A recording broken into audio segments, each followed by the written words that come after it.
অনুশীলনে সবার সামনে ১৭ বছর বয়সী ওয়ান্ডার বয় লামিন ইয়ামাল থাকবেই বা না কেন।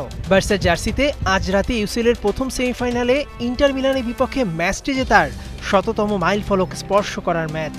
মৌসুমের ৩ এল ক্লাসিকোর সবকটি জিতে পুরো বার্সা দলটাই এখন ফ্রন্ট লাইনে। ২০২৫ সালে স্রেফ একটি ম্যাচে হেরেছে বার্সেলোনা। নাও রে, উপায় কি? গত এক দশক ধরে চ্যাম্পিয়ন্স লিগের শিরোপা ট্রফি ক্যাবিনেটে উঠাতে পারেনি বার্সা। মেসি নেইমারদের হাত ধরে সবশেষ ২০১৫ সালে শিরোপা গিয়েছিল কাতালোনিয়ায়। অগ্রজদের অনুসরণ করে ইতিহাস ফেরাতে চান অনুজ ইয়ামাল, ফেরান তোরেসরা। চোখ থাকবে রাফিনিয়ার উপরেও।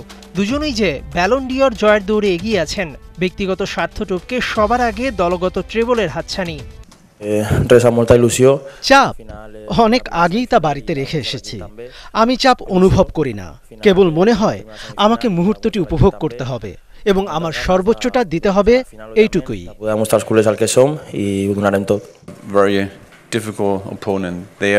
ইন্টার এমন একটি দল যাদের কিছু খেলোয়াড় এমন বয়সে আছে যাদের হয়তো ফাইনালে ওঠার এটাই শেষ সুযোগ। তারা শতভাগ দেবে।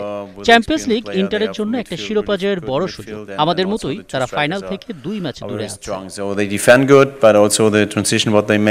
অন্যদিকে ১৫ বছর ধরে ইউসিএল এর শিরোপার দেখানি ইন্টারের। ২০১০ সালে শেষ যেবার জিতেছিল, সেবার সেমিফাইনালে পেপ গার্দিওলার পরাক্রমশালী এই বার্সাকে হারিয়েছিল নেরাজ্জুরিরা। সব প্রতিযোগিতা মিলিয়ে নিজেদের সবশেষ ৩ ম্যাচেই হেরেছে ইন্টার। সিরিয়ার শিরোপা ভাগ্য তাদের হাত থেকে ছুটে গেছে গেল এক সপ্তাহে। তাই স্পেনের মাঠে এটা যে কামব্যাকের ম্যাচ।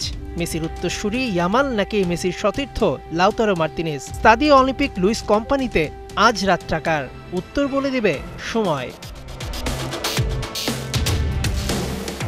মেহেদি নাইম, ৭১।